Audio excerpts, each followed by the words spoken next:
এই দুনিয়া পাওয়া যায় আর কিছু। অনবরত কান্নায় গলা স্বর নিচু হয়ে এসেছে এই করুণ আহাজারি একজন মায়ের।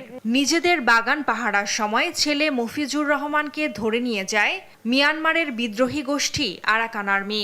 10 দিন পার হলেও ছেলেকে ফেরত না পেয়ে কান্নায় ভেঙে পড়েন এই মা। আহাজারি করে কেবলই ছেলেকে ফিরে পাওয়ার আকুতি তার। এই দুনিয়া পাওয়া যায় আর কিছু না, যার বাবা যদি তোমার আনি দিতার আল্লাহর একখান হোদার ডর মতো তার বাঁধি দিয়ে সোয়ান বাজি তারা হইব।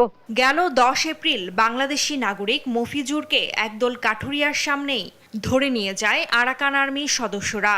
বর্তমানে তার পরিবারসহ এলাকাবাসীর মাঝে চরম আতঙ্ক বিরাজ করছে। সীমান্তের লোকজন দফায় দফায় যোগাযোগ করেও ফেরত আনতে পারেনি তাকে। অপহৃত যুবক মফিজুর কোনো অপরাধের সঙ্গে জড়িত নয় বলে জানান স্থানীয়রা। বাগানের মধ্যে রানটোর মধ্যে ঘুরতেছে, এখানে ও ঘোরার টাইমে ওই যে আরকান বানি কি বানি মায়ের মারার এরা লাগ পাইছে, লাগ পাওয়ার পরে দড়ি ফেলাইছে, তারে নিয়ে গেছে।